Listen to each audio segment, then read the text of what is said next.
Hello everybody, Rufi here with another play and explain video for you guys. This time again on the regular tables. And we have a first interesting hand. Let's jump right into it. I'm playing different stakes here. This one is on 2NL. I opened a bit loose into what seems like 2 recreational, and we got a pot bet into it, and we're just gonna go basically for stacks here with our flush, hoping he has an ace or a king. Don't really think he has boats here ever, and unfortunately we do just get the fold. So yeah, I was just setting up the recording and also had an interesting hands before it could even start, so let's jump over to that one. Just kind of showing,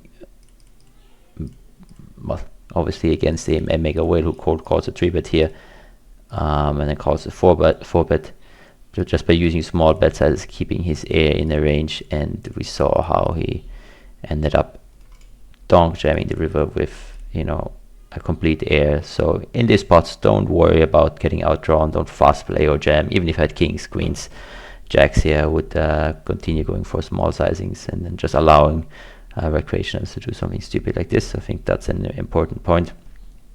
But yeah, let's get back to the hands. As I said, left here we have a 2NL table, 5NL on the bottom left, and then we have 25NL up here and 10NL down here.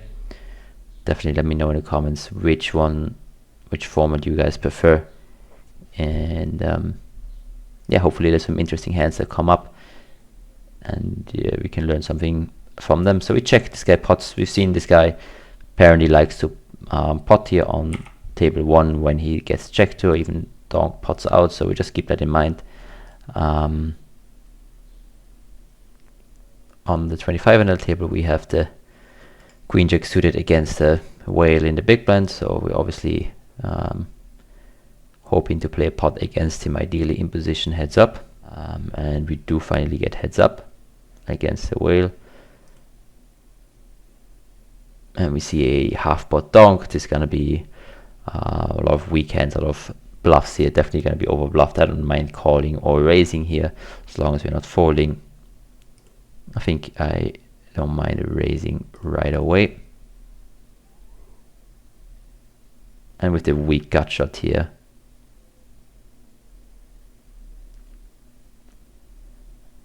it's close, but I think it's a larger bet. I don't mind folding. Gonna barrel this turn here, and with plans of also barreling on the river.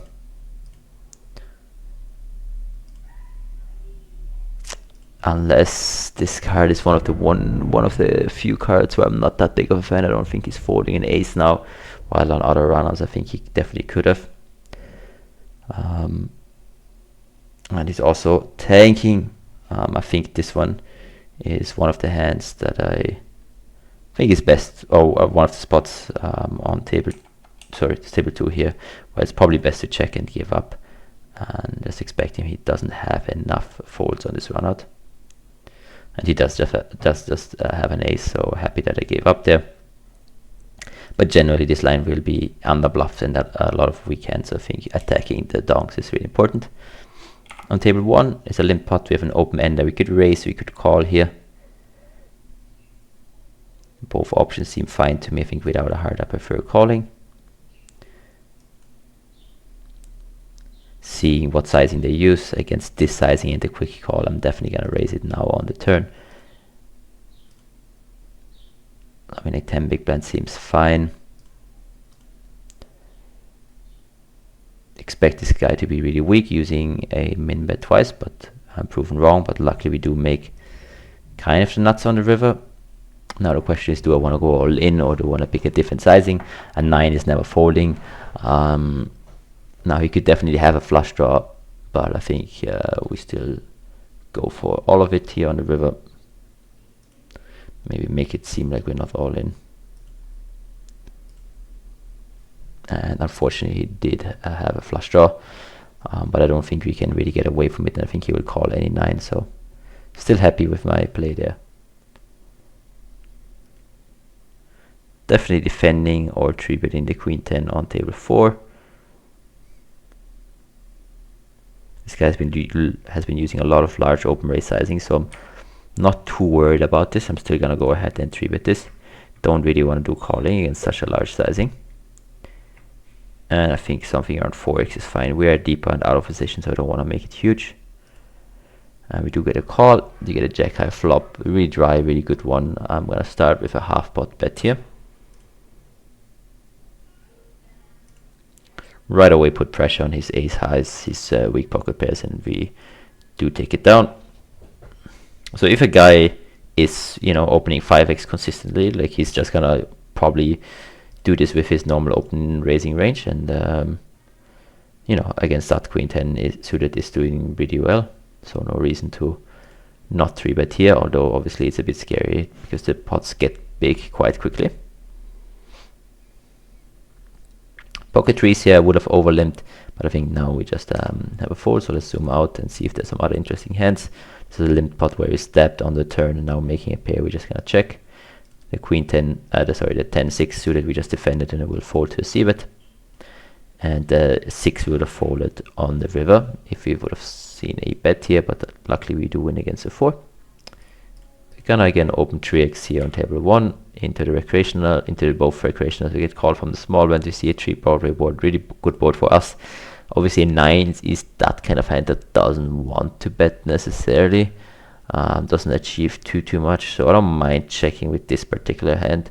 We're just really playing face up against the recreational, and we do make a set on the turn, but any jack is a straight now. But definitely happy calling twice against 2 small to medium sized bets, which is what we will do. We get an emoji thrown at us. Unfortunately we don't boat up. I guess it's usually on the stronger side, but against this sizing we're never really folding. I could sometimes have a worse hand for value like king queen, and then he could have random spazzes, bluffs, ace highs, low pocket pairs. So very comfortable call, and he does have a top pair. I think raising is to thin a jack or better we could raise, but this hand just easy call, so I guess his emoji is some medium strength type of hand. We get an open raise here, jack 9 against 3.5x.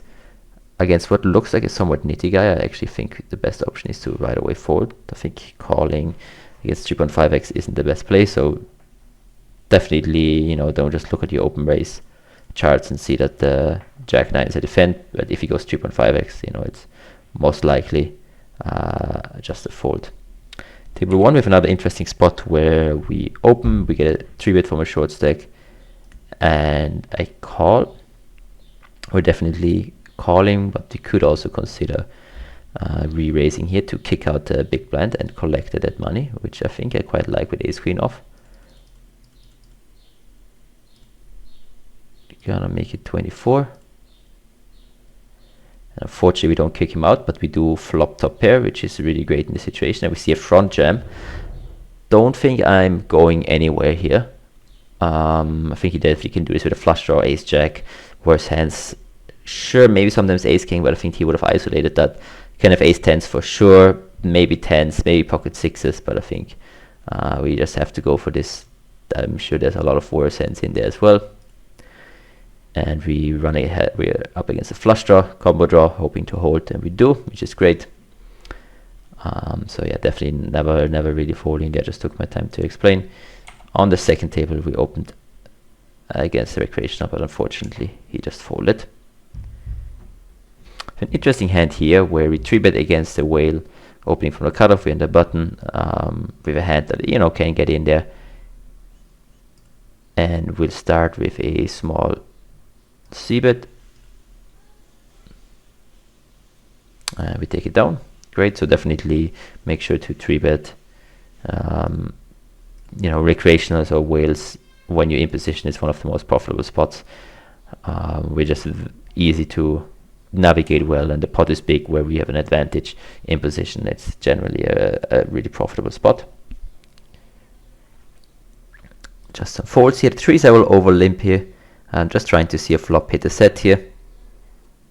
Again, I'll zoom in once we have some more interesting action going on. The 7s I will go for a small c-bet. I think that's fairly standard stuff. Pocket trees, I think just folding, opening from MP, unless the recreational gets involved. And the trees here is really, really close. With the guy behind, I think it's probably just a fold. Unless we're planning to turn them sometimes into bluff later with the big blind still behind who has all the 5x. I think we just have to get out of there.